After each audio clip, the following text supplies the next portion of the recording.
తల్లిదండ్రులతో చికాకుగాను విసురుగాను ప్రవర్తిస్తున్నారు. పెద్దలు మా మానసిక స్థితిని అర్థం చేసుకోరు. మా మానసిక విశ్రాంతికి మన గ్రామంలో ఒక ఆట స్థలం కానీ సరి అయిన పార్క్ కానీ ఉందా అర్థం చేసుకొని మన దగ్గరలోనే అన్ని వస్తువులు కలిగిన కనిగిరి రిజర్వాయర్ వద్ద ఒక చక్కని పార్కుని ఏర్పాటు చేయడం ద్వారా ఒక పర్యాటక కేంద్రాన్ని ఏర్పాటు చేసిన మన గ్రామానికే ఒక వన్నె తెచ్చినట్లు మరి మా విద్యార్థులు ఒక చక్కని మానసిక ప్రశాంతతకు ఒక ప్రదేశాన్ని ఏర్పాటు చేసిన వారు అవుతారు. జై హింద్. బైపాస్ రోడ్ అభివృద్ధి మన గ్రామం పురాతనంగా ఒకే రోడ్డుకు ఇరువైపులా అభివృద్ధి చెందుతుంది.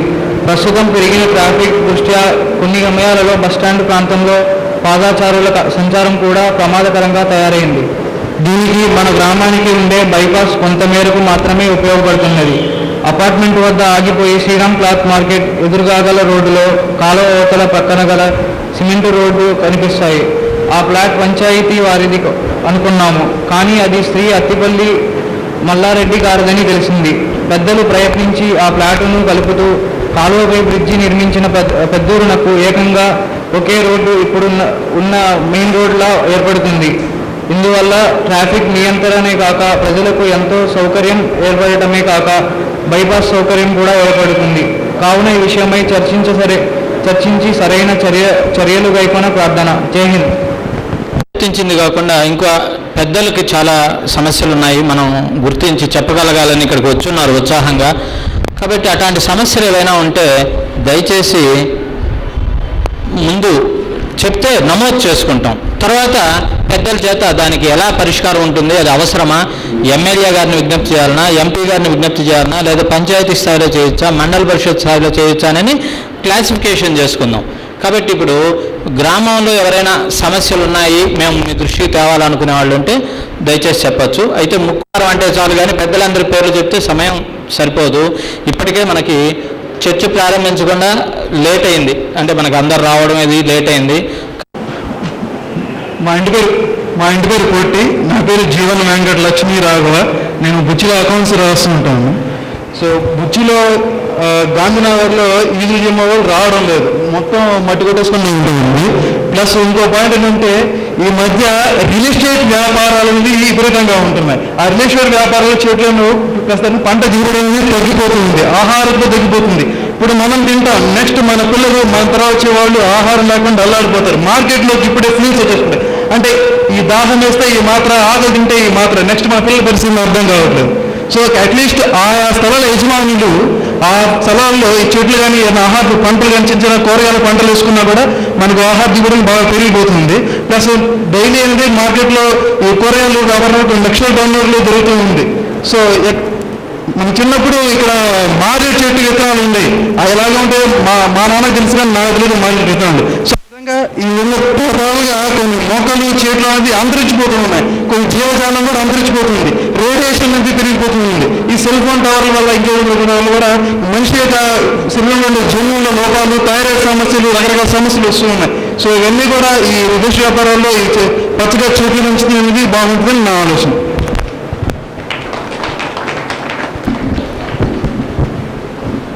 నా పేరు మహేష్ శాంతినగర్ అండి. నేను గుర్తించిన సమస్య ఏంటంటే జంగాలపల్లి రోడ్డు కొయ్యి ఉందండి, అక్కడి నుంచి గుడిపల్లి కాలువ లైలా థియేటర్ వరకు కలుస్తుందండి. అక్కడ అది కాలువ వేస్ట్గానే ఉందండి. దాన్ని డ్రైనేజీగా మార్చి రోడ్డుగా చేస్తే బైపాస్గా ఉపయోగపడుతుందండి. ఎక్కడి నుంచి శాంతినగర్కి కాజానగర్కి లాస్ట్ వరకు ఉపయోగపడుతుందండి. అదొకటి. రెండో వచ్చేసి రోడ్డు మీద ఇసుక చాలా పేర్కొని ఉందండి, అది పంచాయతీ వాళ్ళు క్లీన్ చేయాలి. అది మూడోది వచ్చేసి బస్టాండ్లో నెల్లూరుకి వెళ్ళేటప్పుడు నిలబడాలంటే షెల్టర్ అనేది ఏం లేదు, మూడో సమస్య అది.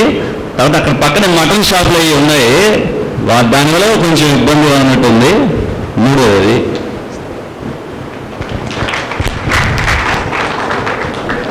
నా పేరు కాసా శ్రీనివాసులు,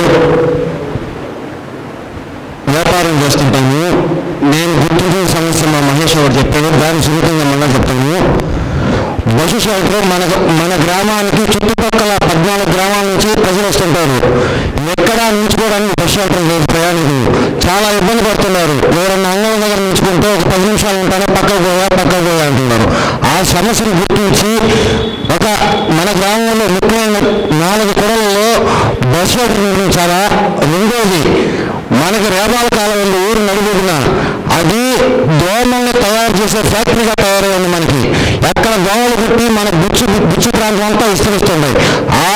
ఆ రేపాల కాలంలో శాశ్వతంగా మురికి లేకుండా దానికి శాశ్వత పరిష్కారం కనుక్కొని మన బుచ్చు గ్రామ ప్రజలకి అంటువ్యాధులు రాకుండా చూసుకోవడానికి ఏదైనా ఒక సమస్య గుర్తించాల్సిందిగా కోరుతున్నాను. ఒక సొల్యూషన్ రేపాల కాలువ దాంట్లో ఉండే మురికిని తొలగించేదానికి, పర్మనెంట్గా మురికి పడ్డా తీసేదానికి చెత్తా చెదారం, టెంకాయలు, మొత్తం ప్లాస్టిక్ కవర్లు అన్నీ అక్కడే ఉంటాయి. దానికి శాశ్వత పరిష్కారం కనుకోవాల్సిందిగా కోరుతున్నాను. చాలా దగ్గర చెత్త పోసుకునేదానికి స్థలాలు కనపడ్డానండి. అదొక ఇబ్బందిగా ఉంది. తర్వాత వచ్చేసి ఆర్టీసీ డిపో ఒకటి వేస్ట్గా ఉంది. అది పెద్దలందరూ పూనుకొని దాన్ని దేనికైనా ఉపయోగపడే విధంగా చేస్తారు. నేను చెన్నైలో జాబ్ చేస్తున్నాను. నార్మల్గా అందరూ వీళ్ళు గుర్తించినట్టు బస్ స్టాండ్ దగ్గర ఎందుకు నిలబడుకుంటున్నారు? ఫస్ట్ ఆఫ్ ఆల్ అక్కడ బస్సులు సౌకర్యం లేదు. ఫస్ట్ గుచ్చి నుంచి నెల్లూరు వెళ్ళాలంటే బస్సు సౌకర్యం లేదు. ఆర్టీసీ బస్సులు లేవు. ఆర్టీసీ బస్సులు చాలా తక్కువ ఉన్నాయి. అన్నీ షేర్ ఆటోలే ఉన్నాయి. ఇక్కడ పేద ప్రజలు అందరూ డిపెండ్స్ అయ్యేది బస్సులు, సామాన్యంగా ప్రజలు. సో అదొక సమస్యగా పరిగణించి పెద్దలు ఆర్టీసీకి రిక్వెస్ట్ పెట్టుకొని సరైన సౌకర్యం కల్పించవలసిందిగా కోరుతున్నాం. అంతేనండి. నేను సీలింగ్ ప్రధాన సమస్య మన బస్టాండ్ సెంటర్లో సులభ్ కాంప్లెక్స్ కట్టించాలని ఎప్పటి నుంచో ప్రజలందరికీ కోరిక. అక్కడ ప్రభుత్వ భూమి లేదు అని కొంతమంది, సులభ్ కాంప్లెక్స్కి ప్రభుత్వ భూమి ఎక్కువ అవసరం లేదు. ఆ డివైడర్ ఉంది కదా, 4 అడుగులు 10 అడుగులు 12 అడుగులు అనిపిస్తే ఇట్స్ ఇనఫ్. అదొకటి ప్రధాన సమస్య. రెండవది, మీరు పాంప్లెట్లు వేస్తున్నారు, ఎక్సలెంట్. బైపాస్ రోడ్ ఇంకోటి పైనుంచి కానీ వేస్తే ఊళ్ళో ట్రాఫిక్ తగ్గిపోతుంది. అవి రెండే నేను గుర్తిస్తాను. మా నాన్నయ్య గారు డిటెక్టివ్.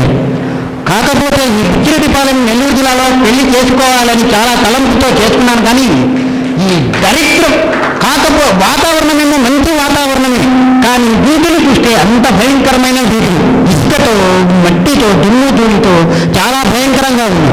కాకపోతే దీన్ని సొల్యూషన్ చేయొచ్చు. ఈ విద్యార్థి ఒక శక్తిగా ఉద్యమించి నేను కూడా సపోర్ట్ ఇస్తాను, కావాలంటే ఒక వారం 10 రోజులు సెలవైనా తీసుకొని ఈ బుచ్చిరెడ్డిపాలెంకి మంచి ఒక ఇదిగా నేను కూడా ఒక శక్తిని, మీ శక్తితో పాటు నా శక్తిని కూడా చేయించనిస్తానని మనవి చేస్తున్నాను.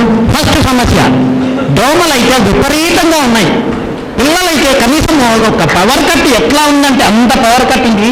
కడపలో కూడా ఎంత పవర్ కట్, అంత భయంకరంగా ఉంది ఇక్కడ పవర్ కట్. ముద్ద మీదకి వెళ్తే దోమలు, పంచాయతీ పట్టించుకున్న నాదుడే లేదా మేము చూస్తూ ఉంది. ఫాగింగ్ అనేది చేస్తే ఈ దోమలు బాగా నిర్మూలించచ్చు. ఈ సైడ్ కాలువలు ఉన్నాయి, కాలువలలో భయంకరమైనటువంటి ఆ చెత్త పేరుకుపోయింది. ఎవరింటి దగ్గర వాళ్ళే, ఒరే మా ఇంటి దగ్గర కాలువ ఉంది చెత్త వేసుకోకూడదని మన ఇంటి దగ్గర మన వాళ్ళే ఉద్యమిస్తే దీన్ని కొద్దిగా నిర్మూలించవచ్చు అనే ఒకటి ఫస్ట్ పాయింట్. మన ఇంటి ముందర మనమే పరిశుభ్రం.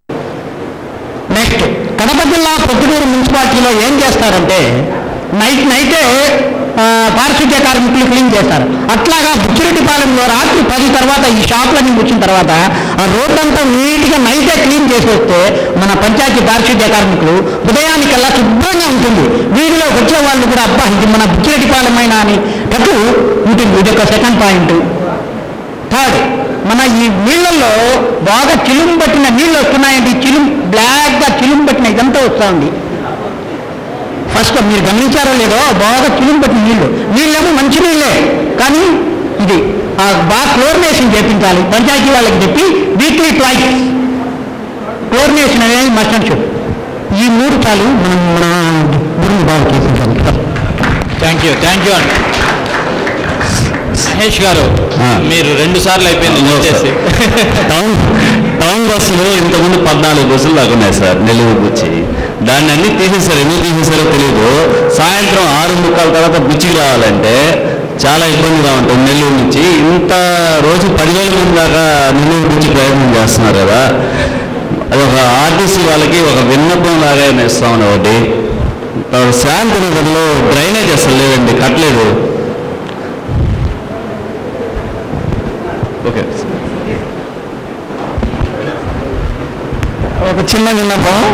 అందరూ బుచ్చిరెడ్డిపాలెం పంచాయతీ సమస్యల గురించి చెప్పేవాళ్ళే కానీ నాకు తెలిసి నేను చాలా పంచాయతీలు తిరిగాను. బుచ్చిరెడ్డిపాలెం పంచాయతీ చాలా బాగుంది. చిన్న చిన్న సమస్యలే దట్ కెన్ బి సాల్వ్. ఇంకో చిన్న సమస్య ఏంటంటే సార్ చెప్పినట్టు బస్ షెల్టర్ ఒక్క డిగ్రీ కాలేజీలో పనిచేస్తున్నాను. మా పెద్దలకు రానటువంటి ఆలోచన విద్యార్థులకు వచ్చినందుకు ధన్యవాదములు. నేను వాళ్ళని ఎంకరేజ్ చేస్తున్నాను. ప్రధానంగా ప్యారలల్ రోడ్ అడిగారు, కానీ మనకి ఎన్ని ప్యారలల్ రోడ్లు వేసినా కూడా ట్రాఫిక్ సమస్య అనేది ఒకటి ఉంది. మెయిన్ సెన్స్ ఆఫ్ హ్యూమర్ ఏంటంటే ట్రాఫిక్ హ్యూమర్ ఎవరికి లేదు. ఇప్పుడు ఒక ఆటో వాళ్ళు ఉన్నారు, ఏదైనా ప్యాసింజర్ చేయించారంటే రోడ్లు ఆపేస్తారు, వెనక ట్రాఫిక్ ఆగిపోతుంది. అదొకటి వాళ్ళు. తర్వాత ఎవరైనా 2 వీలర్స్ మీద పోయేవాళ్ళు కానీ బస్సు కానీ ఎవరైనా కానీ వాళ్ళందరికీ ఈ చర్చాగోష్ఠి మూలంగానే తెలియజేసేది ఏంటంటే ఎవరికి వాళ్ళు ట్రాఫిక్ సెన్స్ తెలుసుకుంటే మన ట్రాఫిక్ సమస్య పరిష్కారం అవుతుందని కోరుతున్నాను. Thank you. అభివృద్ధి గురించి చర్చాగోష్ఠి కార్యక్రమం పెట్టినటువంటి విద్యార్థి శక్తికి అభివందనాలు తెలియజేసుకుంటూ ఈ కార్యక్రమానికి ఇంతమంది వచ్చారో అతిథులందరికీ కూడా నా అభివందనాలు తెలియజేసుకుంటున్నాను. ముఖ్యంగా ఈ యొక్క కరపత్రం వేసిందంటే బుచ్చిరెడ్డిపాలెం యొక్క సమస్యలు, ఈ సమస్యలు తీర్చాల్సిన ఒక పంచాయతీ బోర్డు వలన ఈ సమస్యలు తీర్చాల్సిన అవసరం ఉంది. ఇదేమిటంటే విద్యార్థి శక్తి మీరు ముందు ఉండి రాబోయే కాలంలో మీరు ముందు ఉండి మంచి వారిని ఎన్నుకునే విధంగా ప్రజలను ఓటర్లను చైతన్యవంతులు చేయాల్సిన బాధ్యత మీ ఉంది. ఎప్పుడన్నా నీతివంతుడు మాట మీద నిలబడేవాడు అటువంటి వాడు మెంబర్ అయినా ప్రెసిడెంట్ అయినా ఈ యొక్క సమస్యలన్నీ కూడా నిమిషాల్లో మనం తీర్చుకోగలుగుతాం. అంతేగాని ఇది పంచాయతీ వలన ఈ సమస్యలన్నీ కూడా తీరిపోతుంది. అంతేగాని గొప్ప సమస్యలు ఏమీ కావు దీంట్లో. అయితే ఈ బుచ్చిరెడ్డిపాలెము చాలా చరిత్ర కలిగింది. జమీందారులు ధనవంతులు ఉన్నటువంటి కుటుంబము, ఎంతో మంది ఎన్నెన్నో పదవులు ప్రభుత్వం పొందినటువంటి యొక్క ఈ బుచ్చిరెడ్డిపాలెం అభివృద్ధికి ఈ జమీందారీ కుటుంబాలు కానీ ధనవంతులు కానీ ఎలాంటి కూడా సహకారాలు అందించలేదు. మరి ఈ బుచ్చిరెడ్డిపాలెం పెరిగిందంటే దీనికి 2 ఉన్నాయి. ఇక్కడ పుష్కలంగా తాగడానికి నీరు దొరుకుతుంది, ఎప్పుడు కూడా ప్రశాంత వాతావరణం ఉంటుంది, ఎటువంటి ఎలక్షన్స్ కూడా రానింది. ఈ యొక్క గ్రామంలో కక్షలు కానీ కారుణ్యాలు కానీ కొట్లాటలు కానీ దౌర్జన్యాలు కానీ ఈ యొక్క గ్రామం లేవు. ఈ గ్రామము పెరగటానికి ముఖ్యమైనటువంటి ఇది నాకు తెలిసి. తర్వాత ఈనాడు విద్యార్థులు ముందుకొచ్చి ఇటువంటి కార్యక్రమం తీశారు. అయితే మీ కరపత్రంలో 2 విషయాలు నాకు చాలా బాగా నచ్చింది. ఒకటి ఏమిటంటే అబ్దుల్ కలాం గారి యొక్క స్ఫూర్తితో మీరు ముందు అడుగు వేస్తున్నారు. ఇది చాలా అభినందించవలసిన విషయం. ఏమిటంటే అబ్దుల్ కలాం గారు నిరుపేద కుటుంబంలో జన్మించారు. తన కుటుంబాన్ని పోషించడానికి ఆయన పేపర్ బాయ్గా కూడా వర్క్ చేశాడు. అయితే తన స్వశక్తితో, తన యొక్క నీతి నిజాయితీతో, తన యొక్క పట్టుదలతో శాస్త్రవేత్త అయ్యారు. మన భారతదేశ రాష్ట్రపతి అయ్యారు. మరి ఆ రాష్ట్రపతి యొక్క పదవికి గొప్ప వన్నె తెచ్చారు. ప్రపంచ దేశాల్లో ఎంతో ప్రశంసలు పొందినటువంటి చరిత్ర కలిగినటువంటి అబ్దుల్ కలాం మీకు స్ఫూర్తిగా ఉండటం చాలా అభినందించవలసినటువంటి విషయం. ఇంకా 2వ విషయం ఏంటంటే ఓటు నోటు, ఇది చాలా ముఖ్యమైనది. ఇది యువకులు మీరు ముందు ఉండి ఈ విషయాన్ని ఓటర్లకు చైతన్యవంతులు చేయాల్సిన అవసరం మీకుంది. ఏ విధంగానంటే ఓటు అనేది ఒక వజ్రాయుధం లాంటిది. మన యొక్క రాజ్యాంగ నిర్మాత అంబేద్కర్ చెప్పారు, ఓటు చాలా పవిత్రమైంది. ఓటుని అమ్ముకోవడం అనేది బజారులో తన తల్లిని అమ్ముకున్నట్టే అని కూడా ఆయన విశ్లేషించారు. ఇంతటి పవిత్రమైనటువంటి యొక్క ఓటు గురించి ప్రజలను చైతన్యవంతులు చేయాలి. ఈ మధ్యనే ఎలక్షన్స్ జరిగినాయి, అది మనకందరికీ తెలుసు. 200, 500, 1000 రూపాయలు కూడా. దయచేసి సమస్య వరకే దయచేసి ఓటు గురించి చైతన్యవంతం చేసుకోవాల్సిందండి. ఈ సమస్యలంతా ఈ సమస్యలు మీరు మేము చేసేదే కాదు, అది ఒక పంచాయతీ బోర్డు చేయాల్సింది. చేయాలంటే ఇక్కడ ఆయటువంటి నాయకులు ముందుకు పోతే మనం వాళ్ళ వెనక వెళ్తాం. అప్పుడు మనము నిజాయితీగా మనం ఎప్పుడు ఓటేస్తామో మనం ఎన్నుకున్న వాళ్ళు కూడా అన్నా హజారే అదే కదా ఈనాడు యువశక్తిని విద్యార్థి శక్తిని తన వెనక ఉండి పెట్టి ఈనాడు అవినీతి మీద పోరాడుతున్నారు. సమస్య అది. ఈ సమస్యలంతా పెద్ద సమస్య కాదు, ప్రజలను చైతన్యం చేయటమే ప్రధానమైనటువంటి సమస్య. ఓటు అంటే ఏమిటో తెలియజేయటమే ప్రధానమైన సమస్య. ఇటువంటి సమస్యలు చేసినప్పుడే వాళ్ళకు ఎనలేని కీర్తి వస్తుంది, మన గ్రామానికి కూడా అటువంటి కీర్తి దక్కుతుందని తెలియజేస్తున్నాను. సమస్య మీద అంటే మాట్లాడాల్సిన అవసరం ఉంది. పంచేడు నుంచి ఇప్పుడు ఆ రైట్ సైడ్లోనే పందులు ఉన్నారు, అందరు నాయకులు తెలుసు. వాళ్ళు చేస్తే ఉట్టిస్తున్నాడు అంతా ఇంత కాదు. వాళ్ళు అక్కడే పందులు వేస్తారు, అక్కడే పిల్లు వేస్తారు, వేస్ట్ అక్కడే వేస్తారు. ఏమంటే నీళ్ళు వేసినా అంటారు. ఆ సమస్యని పెద్దవాళ్ళ దృష్టికి తీసుకుపోయి కొద్దిగా పరిష్కరించవలసి కోరుతున్నాను, ఇంకేం లేదు. పెద్ద సమస్య ఉంది మాకు. అది అన్ను తిరిగి కనీసం బయట కూర్చొని పరిస్థితి లేదు అక్కడ. అది పెద్దవాళ్ళ సమస్య తీసుకుపోయి కొద్దిగా పరిష్కరించవలసి కోరుతున్నాను.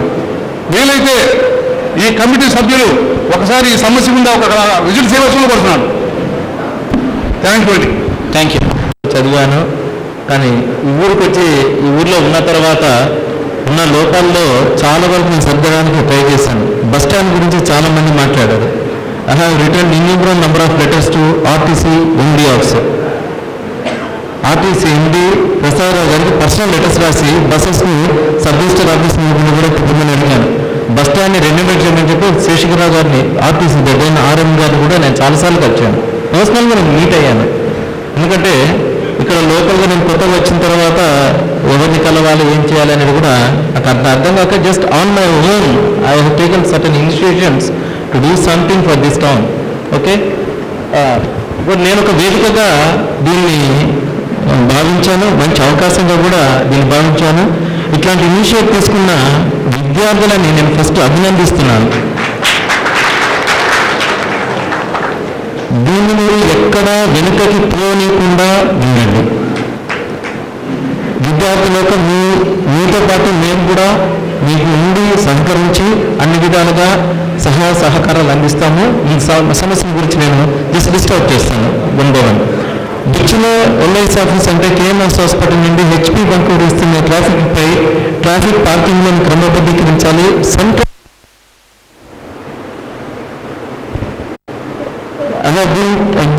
ఆల్ ఓవర్ ఇండియా భారతదేశంలో చాలా సిటీస్ చూస్తాను, పల్లెటూరు తిరిగాను, అంతా తిరిగాను. ఏ ఊర్లో కూడా డివైడర్ మీద చెత్త పోసే సంస్కారం లేదు. ఇక్కడ మాత్రం బాగా కనబడుతుంది. డివైడర్స్ ఉన్న రోడ్డు మీద దాదాపు 1000 కిలోమీటర్ ట్రావెల్ చేసిన చెత్త మాత్రం ఎక్కడ నెల్లూరు జిల్లాలో ఎక్కడ వేయరండి సార్. ఒక లిస్ట్ అవుట్ చేసేయండి సార్. బుచ్చి వైఎస్ఆర్ స్టాచ్యూ సెంటర్ నుంచి తహసీల్దార్ కార్యాలయం వరకు 1-వే ట్రాఫిక్ని ఏర్పాటు చేయాలి.